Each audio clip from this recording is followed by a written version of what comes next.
The Doomsday Clock is ticking closer to catastrophe, illustrating the rising risks of self-annihilation. It is now 89 seconds to midnight. The symbolic clock has been reset and is now closer to midnight than ever before.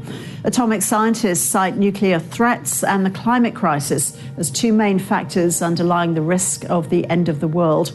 The rapid progression of AI and record-breaking surface temperatures last year also contributed to scientists' decision.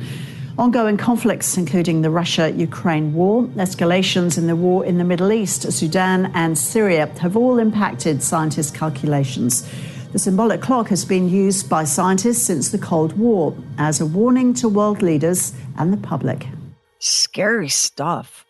But if it's any comfort, humans have been predicting the end of the world for about as long as there have been humans. In part because we're very, very small, but we think of ourselves as very, very important. So, of course, that kind of main character energy is bound to leak all over everything. We do love to put ourselves at the center of every story. The ancient Assyrians were wringing their hands over the coming apocalypse more than 2,800 years ago. They even etched their worries into a stone tablet that somehow survived the centuries. Our Earth is degenerate in these later days. There are signs that the world is speedily coming to an end. Bribery and corruption are common. Children no longer obey their parents. Every man wants to write a book, and the end of the world is evidently approaching. I don't know if it's funny how little people have changed or tragic, but here we are. Speaking of the end of the world, there's actually a clock that measures just how long we have left. It's called the Doomsday Clock. But who invented it? And who gets to decide when to move that clock's hands? Uh-oh. Looks like there's only 89 seconds left till midnight.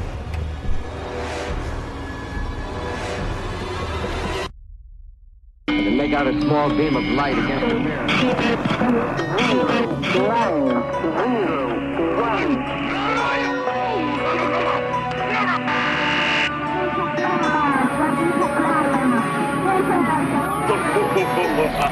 Truly weird stuff.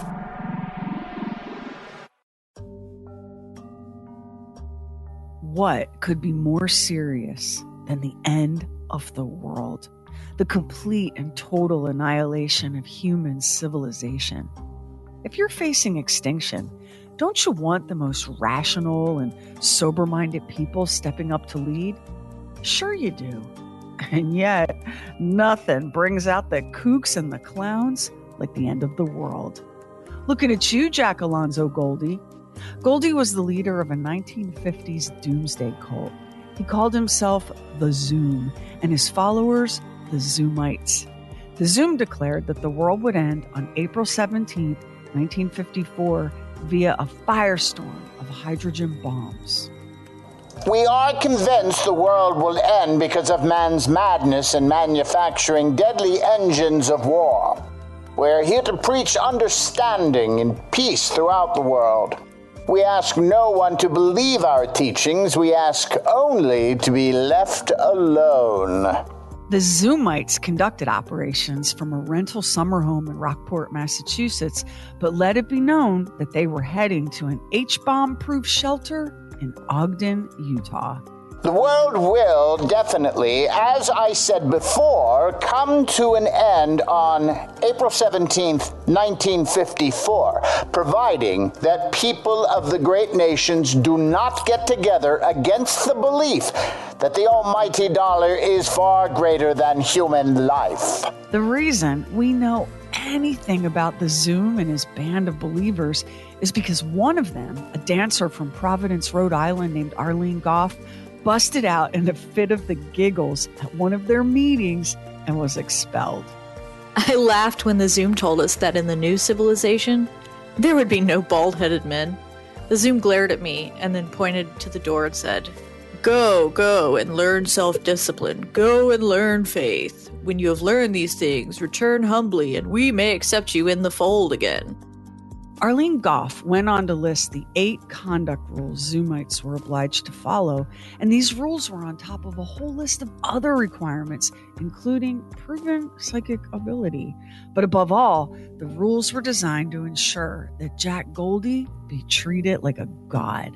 And number 8 is no impertinence to the Zoom. If the Zoomites ever headed to their cavern in Utah, they kept it a secret. There were only 16 members in total, not including their leader, and in any case, the world didn't end on April 17th, 1954. The world also failed to end on December 21st, 1954, despite Dorothy Martin, also known as Sister Theodra's, very best efforts. Martin led the Seekers, which as far as we know was the very first UFO-themed doomsday cult. Martin was in telepathic communication with a race of extraterrestrials she called the Guardians, who hailed from the planet Clarion. These aliens told Martin that Earth would be destroyed by a tidal wave, and the believers would be plucked from the flooding planet and whisked away to safety via flying saucer. When December 21st came and went, with neither tidal wave nor alien rescue, the Seekers decided that Christmas Eve must surely be the day. Not to spoil the ending or anything, but the world also didn't end on December 24th, 1954, at which point many of the Seekers abandoned the cult, though there were some diehards who insisted that it was their faith that stopped the tidal wave from swallowing the world. Fun fact. A psychologist by the name of Dr. Leo Fessinger assumed a fake name and infiltrated that cult. He wanted to study the Seekers and see how they made sense of their beliefs when those beliefs failed them. He was curious as to how they might cope. What came out of that project is the theory of cognitive dissonance. In a nutshell, cognitive dissonance occurs when two things you firmly believe or perceive or just freaking know contradict each other. Like, for example, everything is really super great as my 401k drains away to nothing and I can't afford to buy eggs. That's cognitive dissonance. How do we reconcile these two contradictory beliefs? Some people, like the Seekers who gave up and went home, change the circumstances that are causing the contradiction. Others, like the Seekers who stayed, doubled down on the contradiction, adding layers to it if needed in order to make it all make sense again. And this is part of what makes it so difficult to try to talk someone who's in a cult out of their beliefs. Anyway, while doomsday cults are nothing new, there was a very good reason for the big uptick in end-of-the-world groups that began in the late 1940s. 2 words: Manhattan Project. A short time ago, an American airplane dropped one bomb on Hiroshima and destroyed its usefulness to the enemy. That bomb has more power than 20,000 tons of TNT. The Japanese began the war from the air at Pearl Harbor. They have been repaid many-fold. The United States dropped atomic bombs on the Japanese cities Hiroshima, August 6, 1945, and Nagasaki, August 9, 1945, effectively ending World War II, but giving birth to a brand new global nightmare. Suddenly, all of the other ways the world could end seemed quaint and downright manageable. It was one thing to imagine an enormous tidal wave. It was another thing to know that the ground temperature that cataclysmic day in Nagasaki was 7,232 degrees Fahrenheit. To know that tens of thousands of people were incinerated instantly, and that those who survived paid the price for generations. Radiation exposure is the terrible gift that just keeps giving. Cancer and miscarriage and birth defects, and on and on and on. Waking up every single day in a world that might just blink out of existence with the sight of a blooming mushroom cloud serving as the ultimate, that's all, folks. Well, you can sure understand how some people went a little bit over the edge. existential terror will do that to a person. Truth is, many of the scientists and mathematicians who worked on the Manhattan Project were also deeply troubled by what they had ushered into the world, which in a weird way does make you feel a little bit better about humanity. You know, like you want the people who created the most lethal and destructive weapons ever to exist to be at least a tiny little bit remorseful. Oh no, what have we done? A group of former Manhattan Project researchers, including Albert Einstein, J. Robert Oppenheimer himself, and some of the top nuclear physicists in the world, got together and formed a collective called the Chicago Atomic Scientists. They began publishing a newsletter. It was a low-tech effort at first, basically just a few mimeograph sheets of paper stapled together. But it soon became a real magazine, one that has been published continuously since 1945. The whole point of the magazine was to communicate the dangers of the atomic age. And who knew better than the Manhattan Project scientists just how catastrophic any atomic war would be? They correctly anticipated the nuclear arms race to come. They knew what would come. They had to live every waking minute with the full knowledge of the horrors of nuclear war. As they were preparing the June 1947 issue of the magazine, one of the founders of the Chicago group, the physicist Hyman Goldsmith, had the idea to ask an artist to design an image for the cover, something catchy, something that represented their mission. It just so happened that another group member, physicist Alexander Langsdorff Jr., was married to an artist named Martel Schweig Langsdorff. She was a painter and a muralist, but agreed to, take a shot at creating an image for what they were now calling the Bulletin of the Atomic Scientists. She was at a concert when inspiration struck. Martel sketched a clock on the back of a musical score. She thought that setting the clock at 7 minutes to midnight would signal the urgency of the situation, how close humanity was to an atomic armageddon. Every single issue of the magazine since June 1947 has featured a clock on its cover, even when it stopped being a print publication. It's kind of fitting that the Bulletin of the Atomic Scientists was one of the very first magazines in America to go 100% digital. Who better to guess where the future was headed, right? Martel casually dropped that design for the iconic Doomsday Clock and then went back to painting abstract landscapes. Right up to her death in March 2013, she seemed surprised by the fact that so many people knew her as the creator of the Doomsday Clock.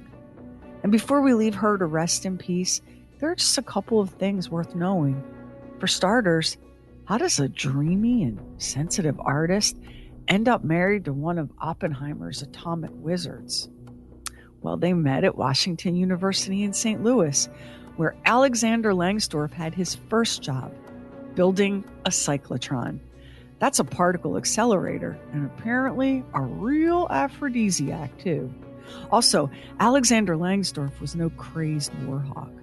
He was early in regretting his role in the Manhattan Project. He pleaded with President Harry S. Truman to not use the bomb against the Japanese. He grieved the horrific loss of life and destruction right up until his death in 1996. The Applejack alert. Enemy bombers, in theory, are approaching the world's greatest city. While the sirens wail their grim warning, hundreds of thousands of New Yorkers scurry for shelter against the attack. Auto traffic is halted. Riders and drivers taking cover in a realistic drill for a day all Americans pray will never come. A pall of restless silence cloaks the streets and skyscrapers of New York, one of the main targets of the mythical air armada of 400 planes. 8 million people vanished from view, a lonely vigil over a city paralyzed by atomic attack. Washington, too, takes part in the most realistic nationwide civil defense exercise since the atomic age was born at Hiroshima 9 years ago. President Eisenhower leads his staff to a bomb-proof underground shelter. Beneath the Capitol dome, streets are clear. Traffic is stopped, frozen fast until the all clear that will breathe life into the nation's capital. Chicago joins in putting its air raid defenses to the test. Police police flag down cars directing motorists to shelters. Across America, Canada, Hawaii, and Alaska, the story is the same. The sirens have sounded. A nation stands still. A whole lot happened between the start of the secret Manhattan Project and the day in 1954 when that newsreel was released to the public. June 16th, 1945, the first test of a nuclear weapon in the United States. It was a 15 to 20 kiloton bomb detonated just south of Socorro, New Mexico. Even now, radiation levels there remain 10 times higher than the natural background radiation. August 1945 brought the atomic bombings of Hiroshima and Nagasaki, with death tolls over 214,000 souls. August 29th, 1949, the Soviet Union tests its first nuclear bomb, codename First Lightning. October 3rd, 1952, the United Kingdom tests its first nuclear bomb off the coast of Western Australia. The people of the world were waking up to the fact that the bombs dropped on Hiroshima and Nagasaki spelled way more than the end of World War II. Those bombs were the opening act for the nuclear nightmare that now stalks humanity. And if you thought the atomic bomb was a horror beyond reckoning, there was a whole new nightmare in town: the hydrogen bomb. What did the atomic scientists, those visionary geniuses who are now the keepers of the Doomsday Clock, have to say about the H-bomb? Albert Einstein and nuclear physicist Edward Teller were both published in the March 1950 issue of the Bulletin of the Atomic Scientists. Einstein wrote, "Radioactive poisoning of the atmosphere and hence annihilation of any life on Earth has been brought within the range of technical possibilities. Is there any way out of this impasse created by man himself? All of us, and particularly those who are responsible for the attitudes of the U.S. and the USSR, should realize that we may have vanquished an external enemy, but have been incapable of getting rid of the mentality created by the war." Edward Teller wrote, "If the atom bomb did not help to establish peace, why should the hydrogen bomb? Why should anything else for that matter? I do not believe that the hydrogen bomb or the whole arsenal of technological warfare will save the United States, unless we accept the fact that the United States and all the freedom-loving people of the whole world must be saved. The grim alternative is that all of us will live under tyranny." March 1950, 3 minutes to midnight. The U.S. tested the first H-bomb on November 1st, 1952, 500 times more powerful than the bomb dropped on Nagasaki. The monster was detonated roughly halfway between Hawaii and Australia over a chain of 29 atolls and 5 islands called the Marshall Islands. The islands surrounding Alujulab have been swept almost clean by the fireball flare, which enveloped an area 3 miles wide in the twinkling of an eye. Alujulab is gone, nothing there but a deep crater and water. From an island that once was but is no more, out of an ugly mushroom cloud, mankind enters the hydrogen age, an era of danger, of challenge, of opportunity. A letter from a serviceman stationed in the Pacific during the test was printed in the Lyman News in Ohio. A flame about 2 miles high was shooting into the air. Then we saw thousands of tons of earth being thrown into the sky. A cloud began to form about 20 seconds after the shot. We heard the sound of an explosion, and even at 30 miles, it made my ears ring. The actual shape of the cloud was like a cauliflower. And about 15 minutes afterwards, the island on which the bomb had been set off from turned a brilliant red. It burned for about 6 hours. During this time, it was gradually becoming smaller. Within 6 hours, The island that had once been palm trees and coconuts was to nothing. The mile-wide island had actually disappeared. Not surprisingly, Japan, the only nation on Earth with direct experience of the impact of atomic warfare, weighed in. The director of the science department of Tokyo University, Dr. Sesha Kaya, told reporters that the United States has created a terrible weapon. The hydrogen bomb can be thought of as a small sun. It is a mistake to think that the H-bomb is only a larger A-bomb.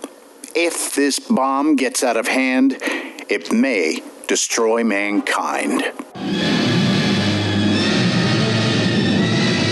Navy ships steamed in late 1952 toward Enewetak Atoll on a momentous mission. The world's first hydrogen bomb, housed in this barn-like building, was to be exploded on a tiny target island named Elugeland. Strange, secret testing devices had been set up to measure mankind's most fearsome weapon. While the task force cruised 50 miles from the doomed island, the seconds closer and closer to the first hydrogen blast on Earth. Minus 15 seconds.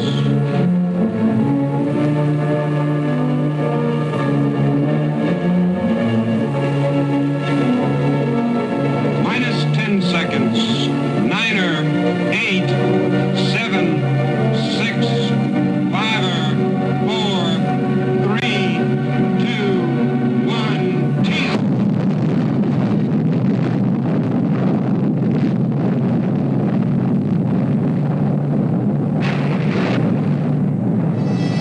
Watch the shockwave as it rolls toward the flagship.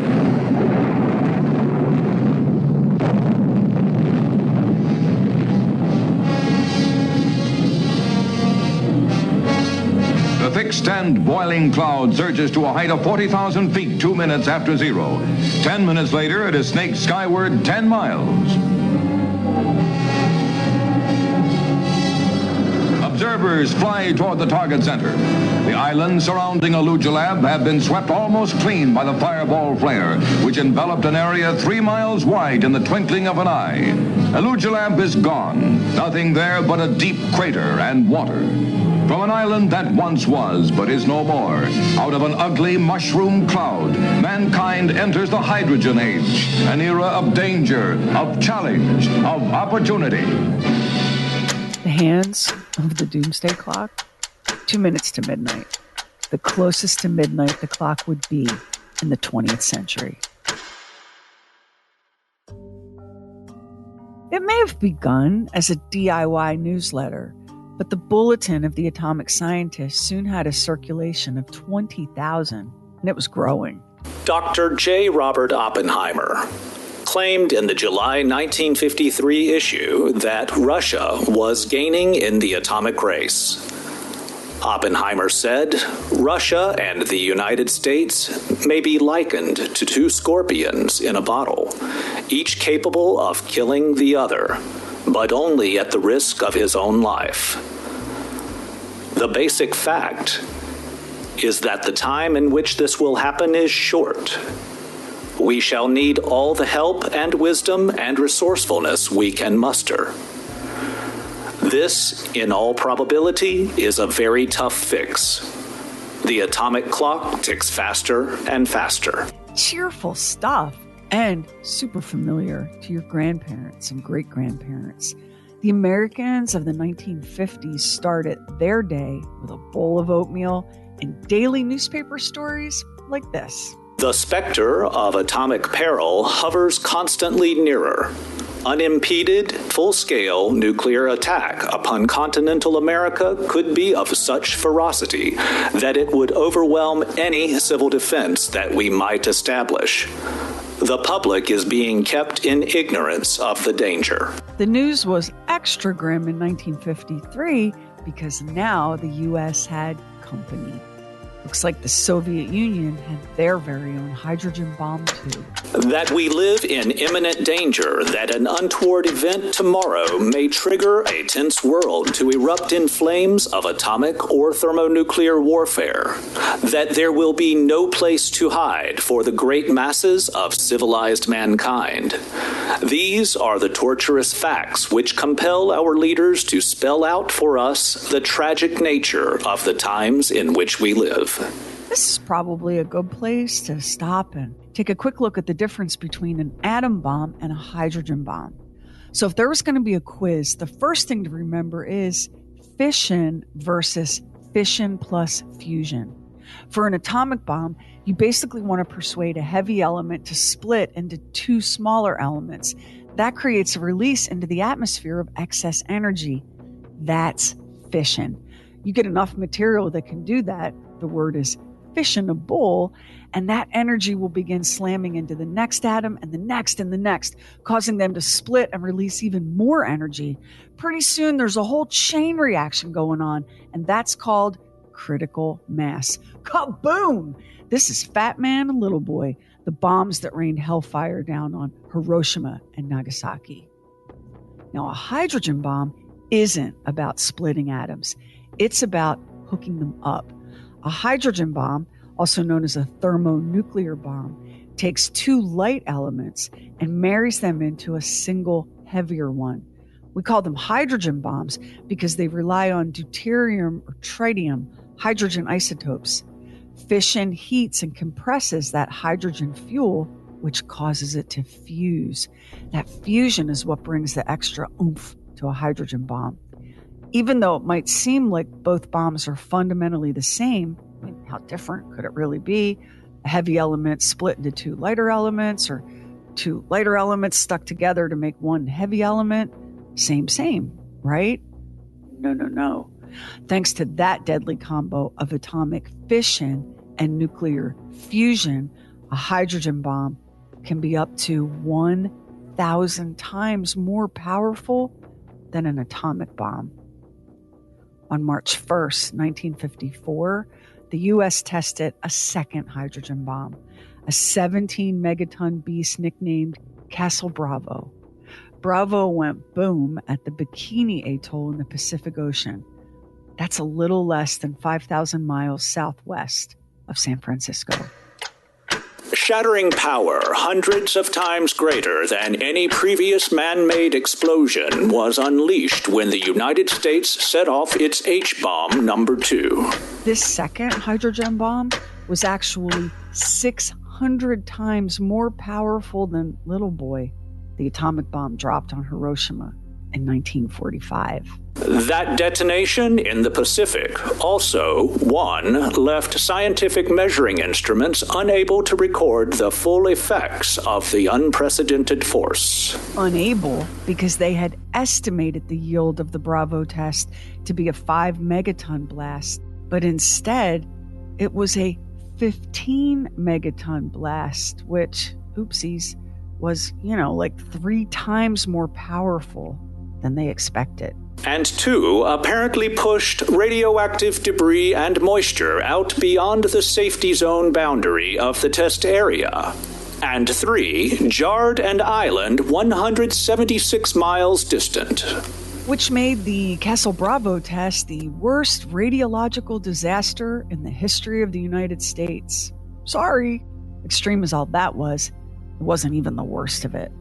Prior to the H-bomb test on Bikini Atoll, the military calculated the hazard zone for ships at sea in the vicinity of the bomb test.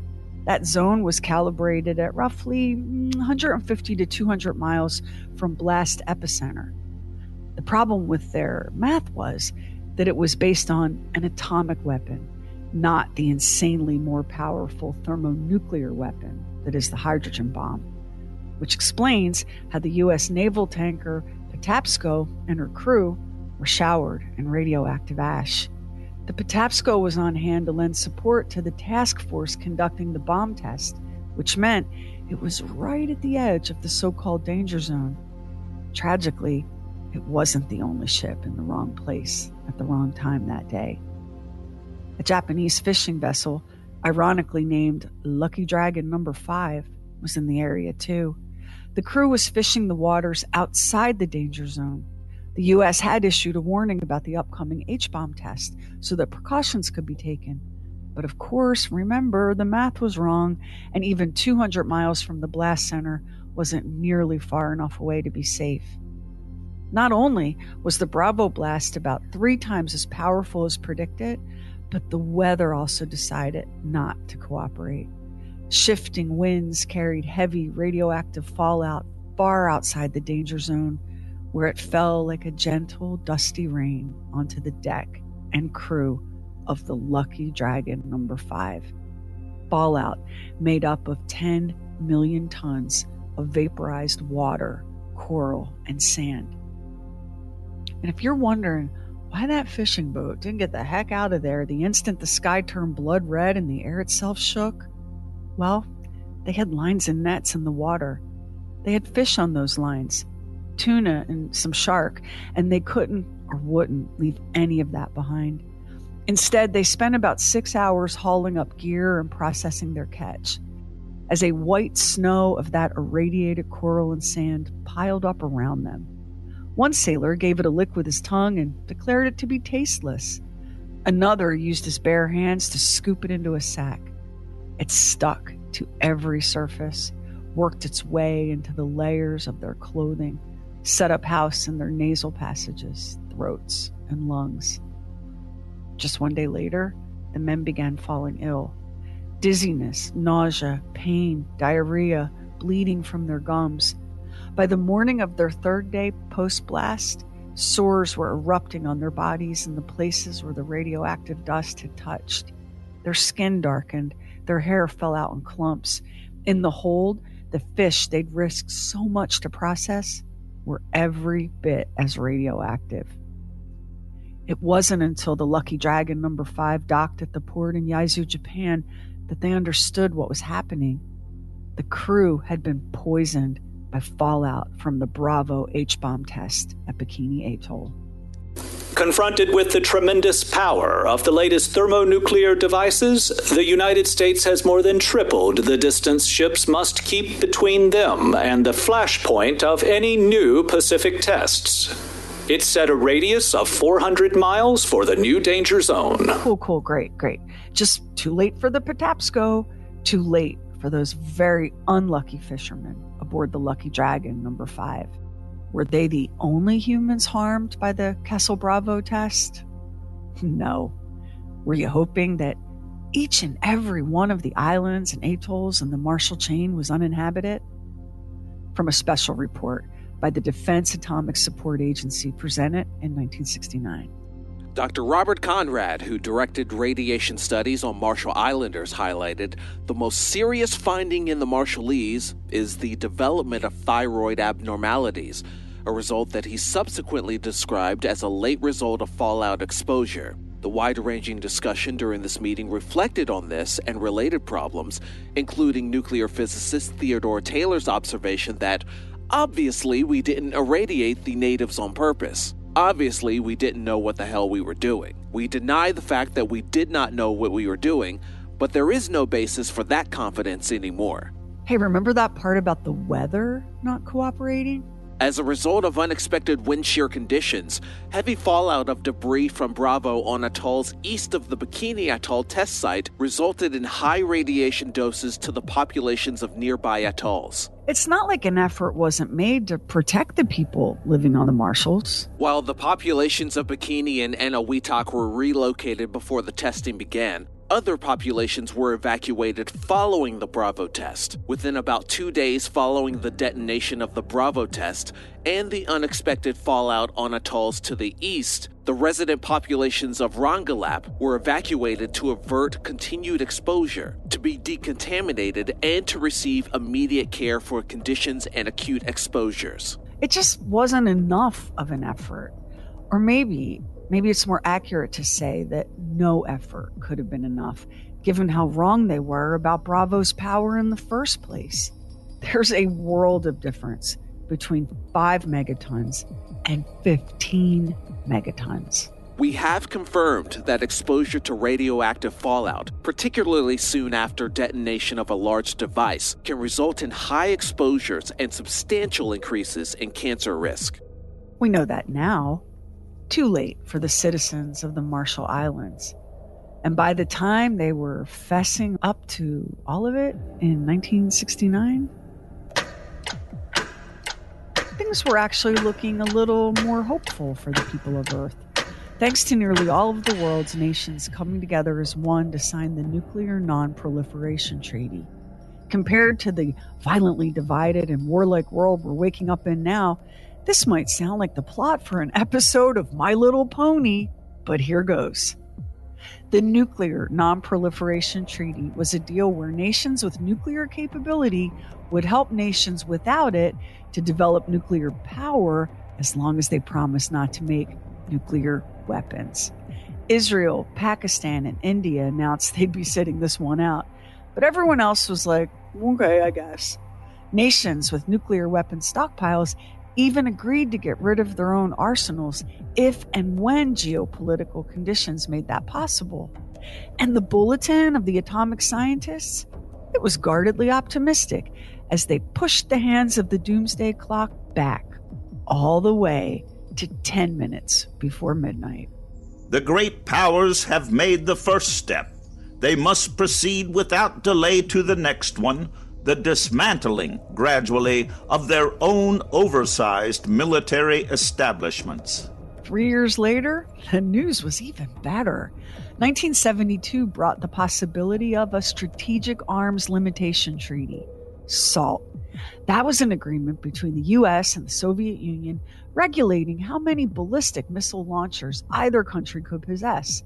If you were alive back then, spending Saturday mornings watching Josie and the Pussycats in outer space in your jammies, you were probably blissfully unaware of the potential for global annihilation being discussed by the grown-ups in the next room. Gotta enjoy that blissful ignorance any chance you get. The Doomsday Clock, 12 minutes to midnight. 1980 marked the 35th year of the Bulletin of the Atomic Scientists. We feel impelled to record and emphasize the accelerating drift towards world disaster in almost all realms of social activity. Alongside their failure to advance SALT treaty negotiations towards disarmament, both the United States and the Soviet Union have been behaving like what must best be described as nucleaholics. Crisis of resources, the spreading trend towards irrationality in the national and international conduct of many states and peoples, and the inability of international institutions to contain political crisis moves the hands of the clock forward. It's now 7 minutes to midnight. 1981, the Soviet invasion of Afghanistan.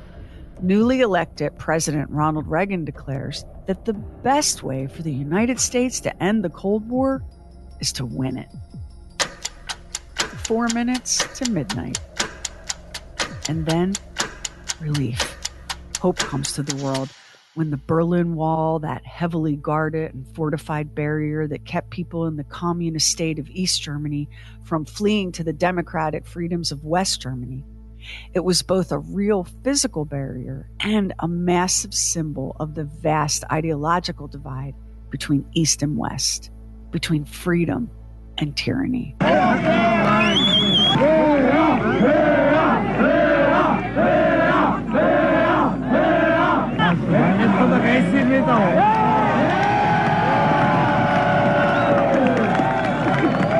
The myth of monolithic communism has been shattered for all to see. The ideological conflict known as the Cold War is over, and the risk of global nuclear war being ignited in Europe is significantly diminished. In response, we turn back the hands of the clock. 10 minutes to midnight. The possibility of human life on Earth continuing looked extra good come 1995 Even if we did come as close as we ever have to going up in a puff of radioactive smoke. See, the Russians mistook a rocket launched in a joint scientific mission between the US and Norway for a nuclear missile. Oh, that's not good. That's very, very not good. All the US and Norway wanted to do was study the aurora borealis. Little did they know that Russian President Boris Yeltsin was alerted and told that it looked like the Americans were starting a nuclear war. Yeltsin was literally handed the nuclear codes for Russia to retaliate. But he studied the situation and thought, nah, not today. 14 minutes to midnight. But don't get too comfortable. 2002. A top concern is the enormous amount of unsecured and sometimes unaccounted for weapon-grade nuclear materials throughout the world. 7 minutes to midnight. 2007. North Korea conducts a nuclear test, and many in the international community worry that Iran is working toward a bomb of its own. Meanwhile, the United States and Russia remain ready to wage nuclear war within minutes. 5 minutes to midnight. 2015. Unchecked climate change, global nuclear weapons modernizations, and outsized nuclear weapon arsenals pose extraordinary and undeniable threats to the continued existence of humanity. World leaders have failed to act with the speed or on the scale required to protect citizens from catastrophe. These failures of political leadership endanger every person on Earth. 3 minutes to midnight. 2018. The world has seen the threat posed by the misuse of information technology and witnessed the vulnerability of democracies to disinformation. 2 minutes to midnight. Humanity continues to face two simultaneous existential dangers: nuclear war and climate change, compounded by a threat multiplier, cyber information warfare that undercuts society's ability to respond. 100 seconds to midnight. 2023. Russia's war on Ukraine has raised profound questions about how states interact, eroding norms of international conduct that underpin successful responses to a variety of global risks. Worse, Russia's thinly veiled threats to use nuclear weapons reminds the world that the possibility that the conflict could spin out of anyone's control. Russia's invasion of Ukraine had increased the risk of nuclear weapons use, raised the specter of biological and chemical weapon use, hamstrung the world's response to climate change, and hampered international efforts to deal with other global concerns. 90 seconds to midnight. And that brings us to today, to right now. In 2024, humanity edged ever closer to catastrophe. Our fervent hope is that the leaders will recognize the world's existential predicament and take bold action. The world is perilously close to the precipice. Nuclear risk, climate change, emerging and re-emerging diseases, disruptive technologies, the spread of misinformation, disinformation, and conspiracy theories that degrade the communication system and increasingly blur the line between truth and falsehood, advances in AI, making it easier to spread false information on the internet. Anybody else breaking out in a cold sweat? Blindly continuing on the current path is a form of madness. The United States, China, and Russia have the collective power to destroy civilization. These three countries have the prime responsibility to pull the world back from the brink. The world depends on immediate action. 89 seconds to midnight. Oh, what a bummer. Why do we have to hear this? Why do we have to know this? Can't we just choose joy? Well, we can, and we should, but unless joy lives deep where the sun don't shine, perhaps we might also consider yanking our heads out of our collective asses and realize that if we don't deal with reality, it's going to deal with us harshly. It already is dealing with us, and we just don't want to face it because it's scary and it's terrible, and we feel very small, very powerless. We're just regular people who want to live regular lives, cookouts with family and friends, high school football on a crisp September afternoon, first steps and first kisses, weddings and babies and birthdays and fireworks, hanging out with the dog. Just the most mundane, average, and everyday beautiful things. The kind of things that are a human being's birthright. We were built to lie in the grass and wonder at the stars, not to be hunched in worry and misery, afraid of each other and seething with anger and paranoia. At the end of the rainbow there's happiness, and to find it how often I cried. But my life is a race, just a wild goose chase, and my dreams have all been denied. Why have I always been a failure? What can the reason be? I wonder if the world's to blame. I wonder if it could be me. The same geniuses that launched humanity into the atomic age, who invented the Doomsday Clock, and have been trying to warn us for decades, are also here to throw out a little bit of hope. There is a flip side to the abuses of social media. Leaders react when citizens insist that they do. And citizens around the world can use the power of the internet to improve the long-term prospects of their children and grandchildren. They can insist on facts and discount nonsense. They can demand action to reduce the existential threat of nuclear war and unchecked climate change. Citizens can seize the opportunity to make a better and safer world. Or not. You're the boss of you. To find a little bluebird in there.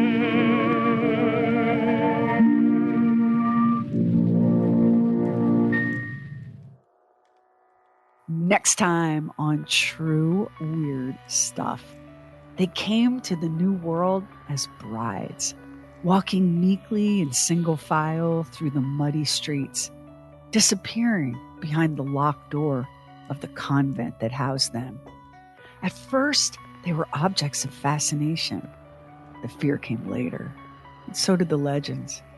Some say that these peculiar, pale young women were vampires, the first vampires in New Orleans.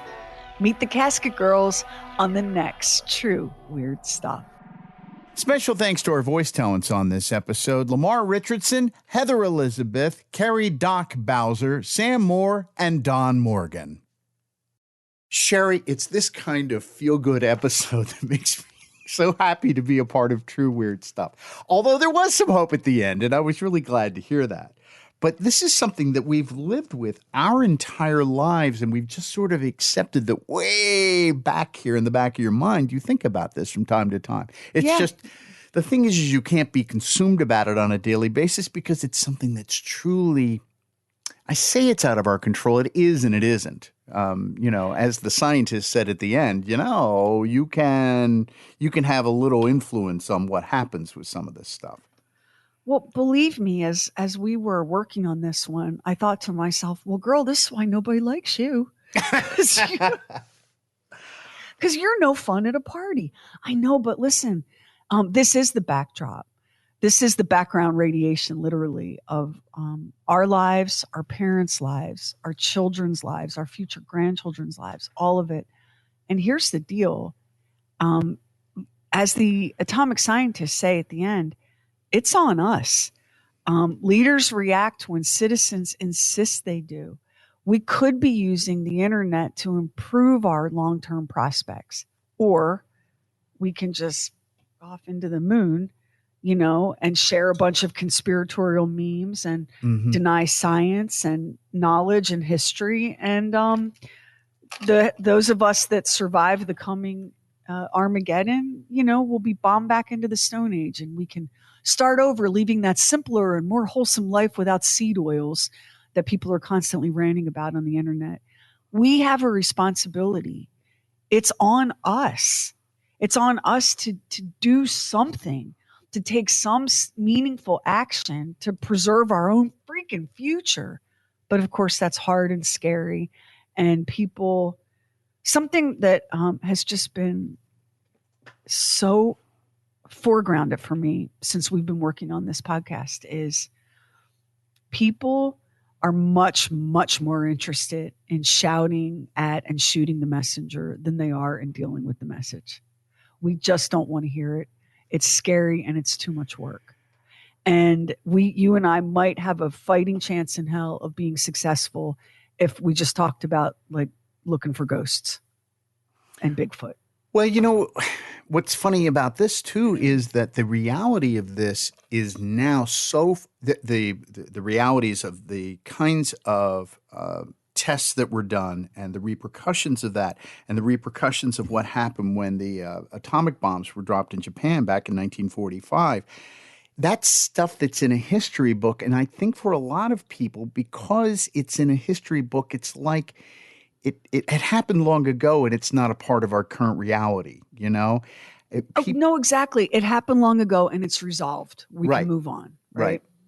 Those Zoomites at the beginning of the episode reminded me of those people that killed themselves with Marshall Applewhite and went to the Hale. Remember they were going to travel to the Hale-Bop? Hale-Bop. Yeah. The Heaven's Gate. The Heaven's Gate. That was the name of the cult. And I was thinking about that because, I said that it was a lot like, I think, being married. I mean, they were castrated. They were living in a home in the suburbs that they couldn't afford. It was terrible. It was kind of terrible, Well, by the time they finish castrating you and saddling you with a choking mortgage, you kind of do want to take the poison and catch a ride on a comet.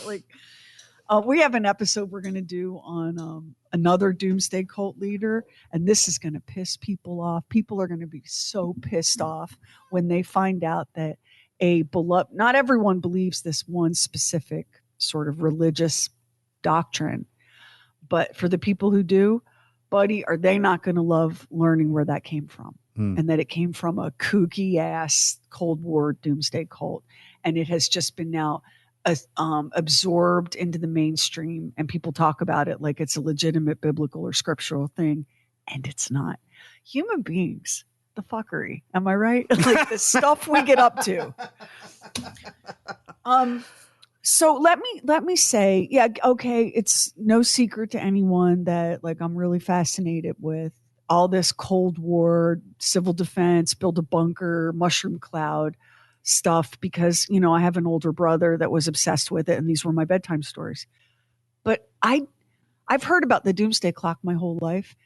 And this episode genuinely came from the question, well, who gets to decide what time, how many seconds are left till midnight?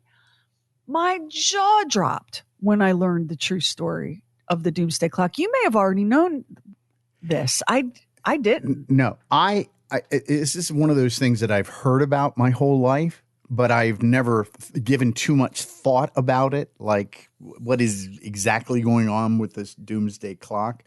One of the things that was interesting about this too, we'll go back to what happened at the end of World War II and the use of the atomic bombs. I think that there was always this question of should we use it or should we have not used it? And of course, my father fought in World War II, and he said he was in favor of it just because they needed an end to the war because of the way things were. But you do look back on it and you go, was this the right thing to do or was it not the right thing to do? I'm not taking a side with this, and I'm not fighting one way or the other for this because it's what happened, and what's happened. But it does make you think about it now in light of how devastating this bomb was. I mean, 214,000 people, I think that's what the number that you said. Yeah. We're like, Yeah. when you think about that, that is astonishing. That's like taking 3 football stadiums on an NFL Sunday and incinerating all those people. And the thing, so this is the question of did the United States do the right thing in dropping those 2 bombs to end World War I or World War II rather? I'm sorry. Did we do the right thing? That's a really big question, and it's outside of our scope. But I will say this.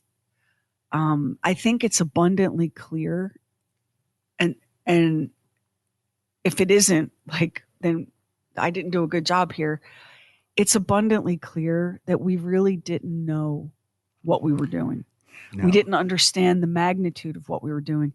The Castle Bravo test, we did not fully understand what we were dropping because we got it wrong. By not just a little bit. It was 3 times what they thought it would be in terms of strength and power and spread. That's a really big mistake to make. When we dropped those atomic weapons on Hiroshima and Nagasaki, we had only test fired those things. We had never utilized those things before in a real combat situation with real people. They knew that these were powerful weapons, but I don't think anyone was prepared for what the actual impact of dropping those bombs on human cities would be, any more than they really understood what they were doing with Castle Bravo. The downstream long-term effects of the exposure that those people had who were in the blast zone and even on the edges of the danger zone, the number of people who died, who developed cancers, and these things, go multi-generational in some cases. I understand the people who go, it was the right thing to do. But I also understand the people that go, that was nuts. Because we didn't really understand the full magnitude or dimensions of what we were about with that. I don't think so, no. I don't think so. And what's kind of interesting about this business with the H-bomb test in the Marshall Islands, I don't know. I sort of read things and I sort of know things. I don't know if it's part of doing the radio job or what it is, but you end up, when you do that job, you end up with a wealth of a bunch of information, because we're always looking for something floating around. Yeah. I never knew about what happened in the Marshall Island test. Well, I would imagine it's something that they don't want to publicize. But what happened with the Japanese fishermen, what happened to the people on those islands, and the fact that it was 3 times worse than they thought it was going to be. That's not a little oops. That is catastrophic. It's a big one. And so you can find at the time that this happened. So, these were not super secret missions. How could they be? You're going to turn the sky the color of blood and people are going to feel the effects as far away as California, right? You can't turn the sky blood red and keep that a big secret. So they were classified-ish. They were top secret, kind of, sort of. But the enormity of the geographical area and the fact that there were people living on the Marshall Islands and that this was in the Pacific, not, that far off the coast of California, meant that they couldn't keep it a secret. So, on the day of the test, people didn't know what had happened, but it got out pretty quickly. And even we have in this episode a letter that a serviceman who was stationed on one of these ships sent home to his family that was published in an Ohio newspaper. So the clampdown wasn't all that tight, was it, on information?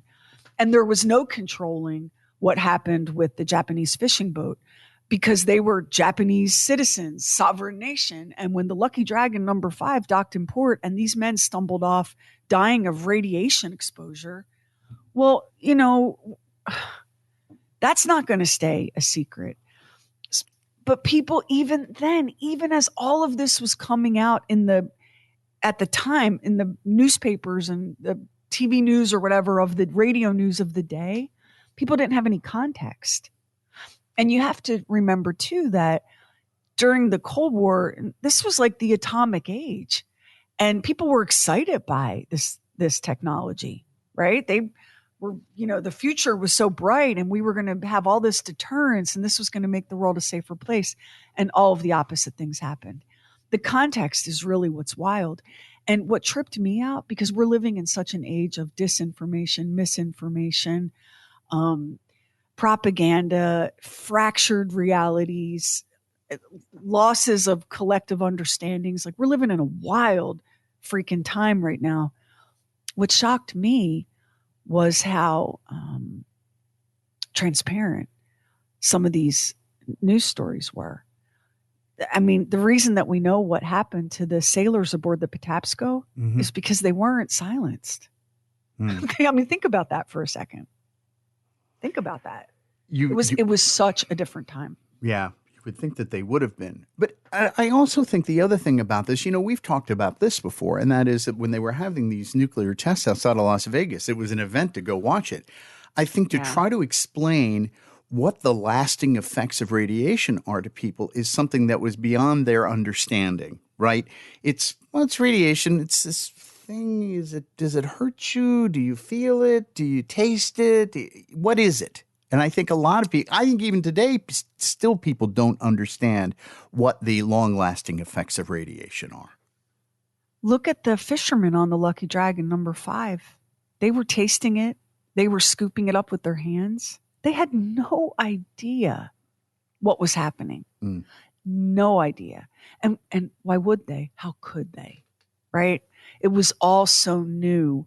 Like, if a laser beam started shooting out the sky into my street, I would walk out of my house right now and go have a look at it, because I don't know. I don't know if it's harmful or not. It's interesting. I want to see what it is. I want to get a little bit closer. That's that profound human curiosity that will be the death of us. They didn't know.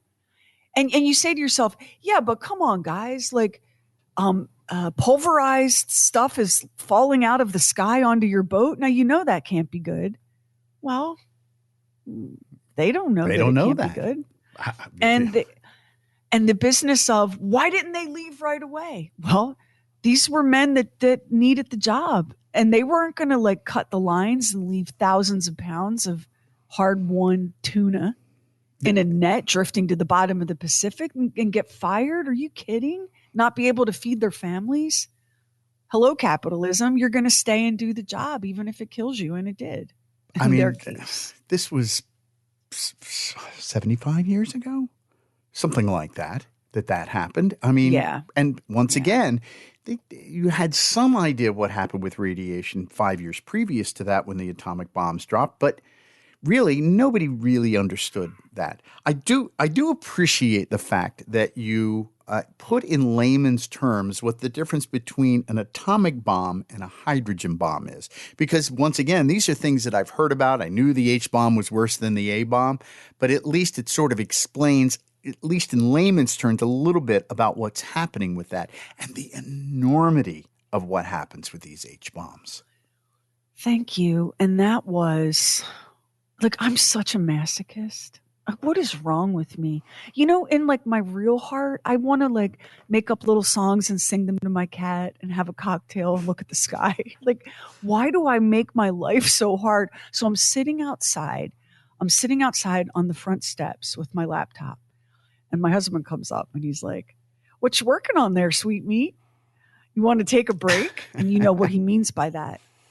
And I said, give me a few minutes because I'm trying to learn the difference between nuclear fission and nuclear fission plus fusion so that I can describe the difference between an A-bomb and an H-bomb.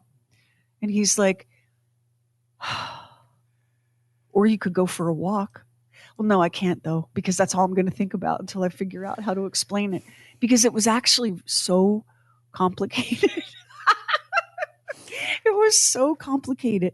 And for the longest time, so I made like a flow chart and I was like, heavy element splits into two elements join into one. And then I was trying to think about it like, if I have a cupcake and I cut it in half. There you go. Or if I take two cupcakes and smash them together, well, that's going to be more cupcake. This is why I didn't get into MIT to be a scientist. But I'm glad if you can talk cupcakes, then I'm with you. Okay, fine. That sort of explains what's going on with this. One of the things that I love to hear when I hear astronauts talk, and almost to a person, they say this when they leave the Earth and they're looking at the Earth in total. They get a sense of, hey, we're all on this big blue marble together. Can we not find a way to get along and not destroy each other? That almost to a person, that is the experience that they have. You know, I think at the individual level, that's who we are as a species. I really do. I think, when you get right down to the ground, I think people do want to be cooperative because in order to survive, we have to be cooperative. There's a bunch of C words: cooperation, communication, collectivism, collective thinking, collective resource distribution, a lot of C words, right? I think as people, we're not so bad.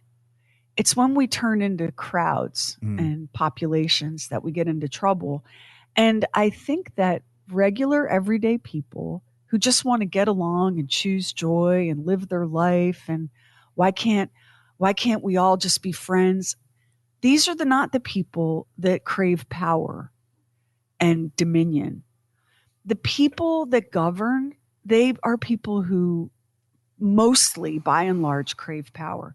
Do we have some heroes in there who genuinely feel like, it's time for Mr. Smith to go to Washington? Yes, we do. We have a lot of fine and noble human beings who step up to serve. But for the most part, the people in charge are people who crave power. And I will fight you in the street defending that. Because look at the scope of human history, not just recent human history. What do people who crave power do with power? What do? They consolidate the power. And in order to consolidate their power, they have to exploit and oppress. They have to exploit resources and people. They have to silence dissent. And they have to make cold, hard calculations in service of that power. And that's when people die. And that's where tyranny comes from. Because eventually that craving for power and dominion leads to tyrannical use of power. And we've been accelerating that process in the modern world because we no longer have just like sticks and stones and swords and bullets. Now we have these, you heard one of the scientists describe the hydrogen bomb as like a small sun in terms of its power. Now we've got, our weapons are more powerful and our rhetoric is more extreme. And so we're more vulnerable than we've ever been. This episode began with that ancient stone tablet from Assyria. And what were the ancient Assyrians bitching about? Oh, these kids are disobedient. And nobody wants to work. Everybody just wants to write a book and be famous. I mean, it's almost hilarious, right? Because that's what we are as a species, and we need to just own that. Just name it and claim it and move on from it. But we're in trouble. We are in so much trouble right now. And this whole episode began with me going, well, who the hell gets to decide how close we are to annihilation? And once I found all that out, then I was really in a cold sweat. Do you remember we had Seth Shostak on, who works for the SETI Institute? He said something very interesting in the interview we had. He said, I'm spitballing here, so I don't remember exactly what he said. He said, even if all the nuclear devices went off, it would not annihilate the whole world. I think he said it would only annihilate like 2/3 or something. Yeah, a third of us would survive. A third of us would survive. So there was, I don't know, at least a little hope in that should it come to that, should that be the situation, then a third of the population would be able to continue on and say, let's not repeat this mistake, hopefully. And yet, one thing that we know from history is that human beings keep repeating the pattern, because we have to acknowledge what we are, the kind of animal that we are, right? And that there's something inside us that is both innately cooperative and innately power craving, and that finding that balance. And we've imposed all of these external things to try to keep us in line. Religion being a great example of, social control. Like, hey, I know you can blow each other off the map, but don't, because that would be bad and that's a sin, and God doesn't like that. And thank God for it, right? That we have something that we can convince people with. The thing that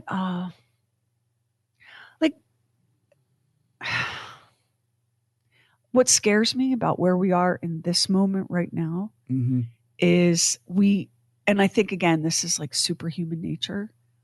We're so overwhelmed by the perils and the threats, and we're constantly bombarded with information. And right now, a lot of it is just super bad news, right? Like if you're a person with heavy student debt, so relatable, you're probably not sleeping at night, for example. I have no 401k left, right? I'm a little anxious about that. Right. I'm worried about, they're firing the people that keep our food supply safe. Oh, we have an episode on what the food industry used to be like.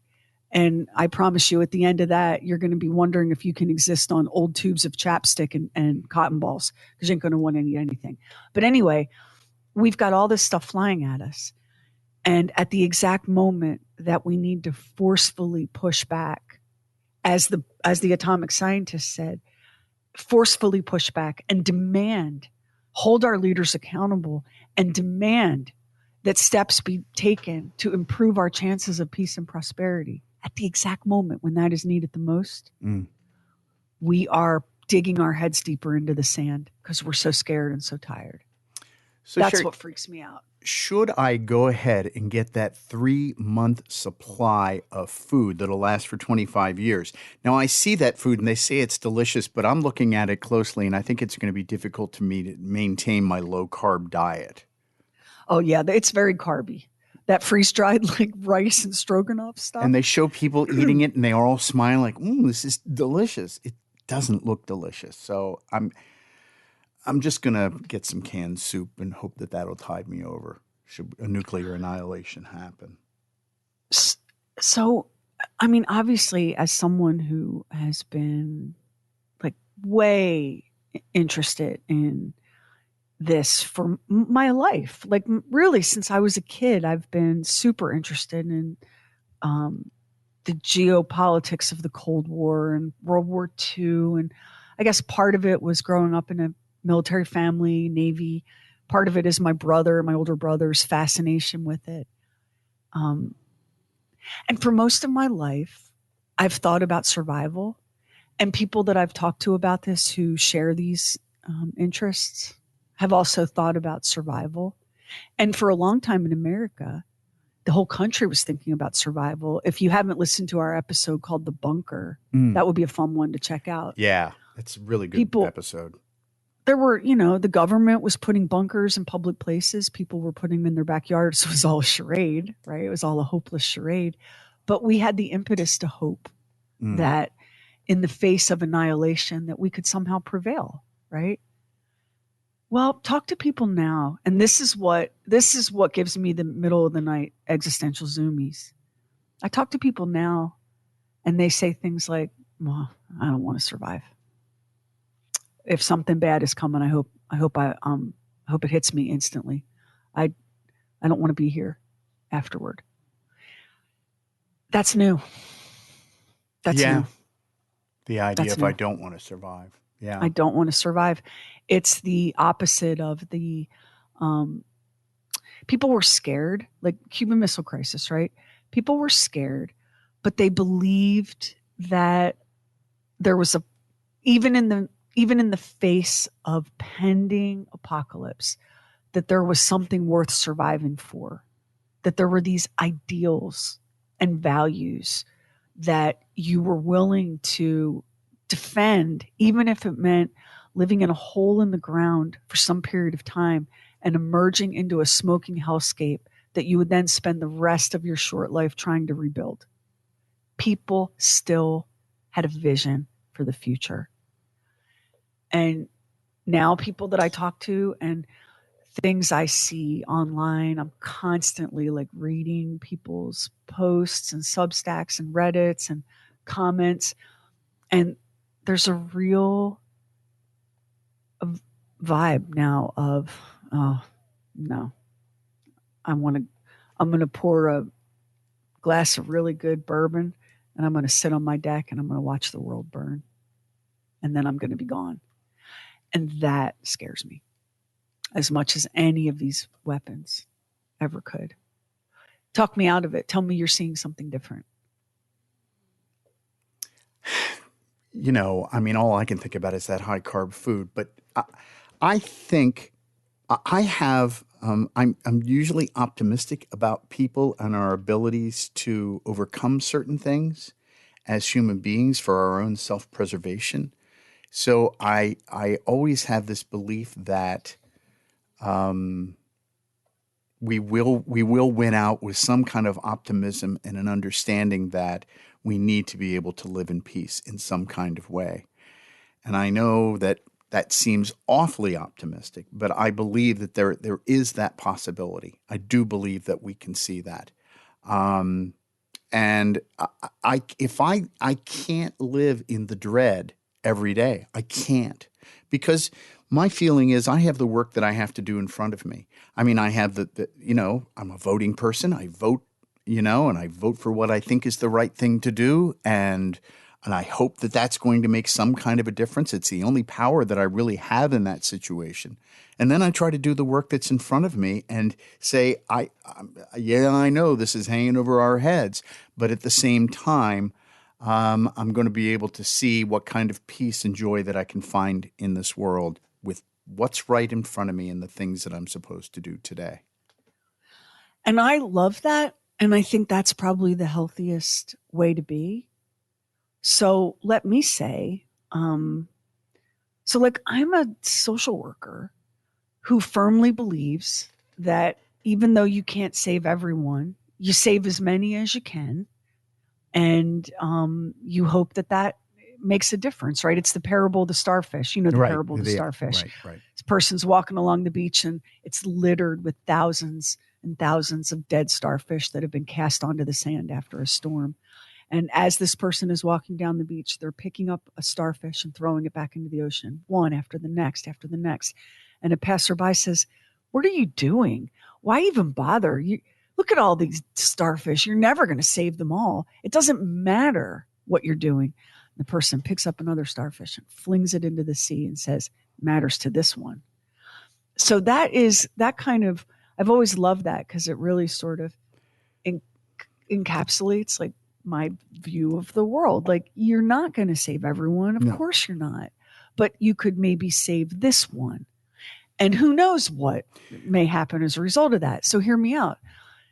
So for like all this time, I'm like going around one person at a time and saying, listen. I know that you think that the enemy might be the person next to you in the bathroom stall. You don't think that woman next to you in the Target bathroom stall is a real woman. You don't think she's feminine enough. First of all, like, oh my God, that's so insane. Mind your business. But second of all, that woman who's peeing next to you is not your enemy or your problem. We have a bigger problem in the world. And we have to see it together and work together for the good of ourselves and our families and our children and our communities. And if we can join together and not be distracted by that bullshit, maybe we can make a difference. And every time I tried that, people would say to me, cry harder, libtard. And it made me crazy. Well, because I'm like, let me finish. I'm like, I don't give a damn I don't care about any of that. As a species, we're in trouble. We have got to see each other as brothers and sisters, not as the enemy. Well, that got exhausting. And so here we are. Now I can't go door to door and beg you to give a shit about the future of your species. But here is the explanation of what the Doomsday Clock is. And maybe knowing that will have you going, wait a minute. If even Einstein was like, girl, you got to get your act right. Maybe I got to be changing my thinking a little bit. So an episode like this is me trying to pick up more than one starfish at a time, fling them into the water. And sometimes if you're throwing the starfish into the water, other people will see that, and that example will make them think, yeah, I can do this too. And then you've got 2 people, then 20 people. And then, I was just up in Western North Carolina where they had such devastation from the hurricanes. And I was up in Hot Springs, which was one of the hardest hit places. 85% of the businesses downtown were wiped out. They rely very heavily on tourism, and it just absolutely decimated the economy and these businesses. And I have followed about 3 or 4 of those businesses online. And one of the amazing things is as the waters receded, how people reached out to one another, people who didn't know each other, people who had vacationed there, had some spare time, went and volunteered there. And the way that they pulled together, it was so heartening to see that.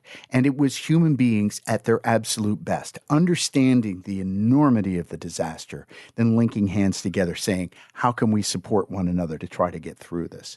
It has been one of the most heartening things that I have seen in the last 6 months. And a visit up there, and I got to see some people and got to see them in action doing some of this stuff. I mean, oh my God, you cannot help but be overcome and inspired. When you see crowds splintered into individuals, that's what you're talking about. The crowd is like, well, you should have prepared for a hurricane. But the individual is like, can I help you replace that broken window? Mm-hmm. Does your family need food? The crowd, the mob mentality, the crowd mentality is the danger. And the problem that we have now, the challenge that we have now, is the internet and social media, which should be and could be such a profound force for community building, is instead a big, loud crowd. It's just an angry mob. It's only when you can break that crowd down into individual people that you have any chance at all. And if I didn't have some faith in humanity, like why even bother? Like why even bother sitting down and having people yell at me? If I didn't believe that there was a fighting chance, why am I taking your abuse, Brian? You know what I mean? Like, come on. We really can do this and we really can do better, but we can't do it as a mob. One of the things that was on my mind a lot when I was writing this one, Max, were all the threads I'd seen. I had to, about, 9 months ago, I deleted and deactivated my Twitter because I was afraid that the Nazi shit was going to be contagious. Like I just could not, it was breaking my heart to see my fellow human beings be so disgusting. And I couldn't live in the world thinking that my fellow human beings were this awful. So I got off Twitter. But before I deactivated my Twitter, I was in a bunch of threads about survivable nuclear war. And one of the things that broke my heart and scared the bejeebers out of me was that these people who were posting these things think that what they're talking about is real. And there's no such thing. There's no such thing. You don't have any idea what it would mean to have even a small nuclear weapon detonated in your city, what that would mean for you today and going forward for generations. People have no concept of how annihilating these weapons are. And they've proliferated, and now every other clown has one. I mean, we don't even know what the nuclear capabilities of some of the bad actors on the global stage are. So if you're on social media yammering about survivable nuclear war, and you think that maybe we should drop a nuke on a blue state, and that should deal with the demonic Dems or the libs or whatever it is you're ranting about. Folks, we're way down the road of being unsavable when we don't understand these basic concepts. You won't survive it. And you know what? You won't want to. That's the other thing. You really won't want to. When you actually look at what happened when they dropped those bombs in Hiroshima and Nagasaki, when you look at what happened to the men on that Japanese fishing boat, you probably do want to pour a bourbon and go out in the first blast. And so we can't turn away from it. It's depressing. I just want to choose joy. Why are you so obsessed with politics? You can't turn away from your own potential annihilation. Don't you want to at least take a swing at changing course? Don't you? I do. Because denial, my love, is not it. Denial's not going to get it done. And I was, at the end of this episode, I was like, Satan, get me to a vampire story, which is what we have coming up for you on the Yay! Weird stuff. Yay! A vampire story. A vampire story, yeah. But here's the thing about that, y'all. Just go one layer down from what you learned in school. Just one tiny layer. Just turn the page. Because what they didn't teach you in school will blow what's left of your mind. And it's a vampire story. And that's on next week's True Weird Stuff. So now when you're casually like cruising along in your news feed and Doomsday Clock has been set to 1 minute to midnight, now you'll know what that means. And that's not just some like clickbait. Like that's a thing. That's a real thing based on real things, real stuff. That's why we call it True Weird Stuff. Yeah, that's why I don't get invited to many parties. You think I don't want to be like the other girls? You think I don't want to be like, oh my God, this mascara? You think I don't want that? Of course I do. You think I don't want to put a little bow tie on my cat and sing him a song? Of course I do.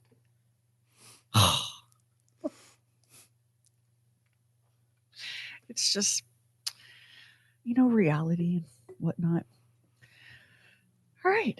So on that cheerful note, did we miss anything? Is there anything else that we feel like we need to cover in this one? Nope. Yeah, I think we hit it all. Yeah. And does it piss you off at how much of this you weren't taught, that you didn't know?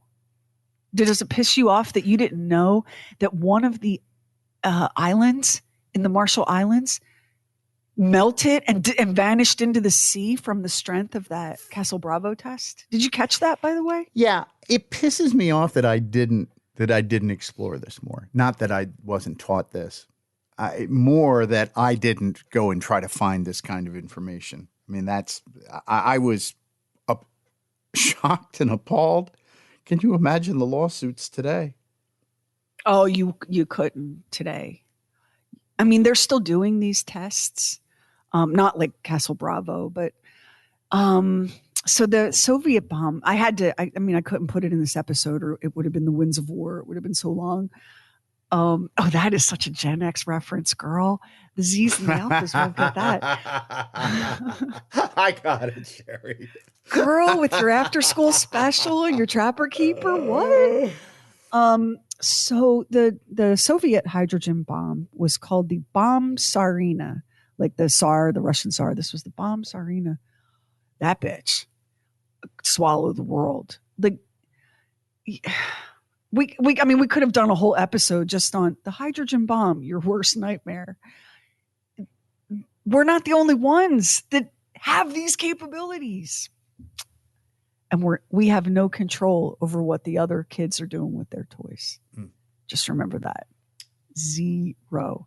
So while you're worried about who's peeing in the stall next to you, your betters who have power and dominion and control, they're playing a whole different game. And it ain't 4-dimensional chess. It's a game called Risk. And they are playing on the world stage. They are playing with countries and land masses and populations. And when the game is Risk, you're not so worried about the individual players on the board. That's Candyland. And you're a grown-up now, okay? You're a grown-up and you're playing Risk. And that is the world that we're living in. But no worries, we're going to escape it next week when we head into the wilds of Louisiana before Louisiana was a state in the Union. And we meet New Orleans' first vampires. Thank you so much for listening to True Weird Stuff. We'll see you next week.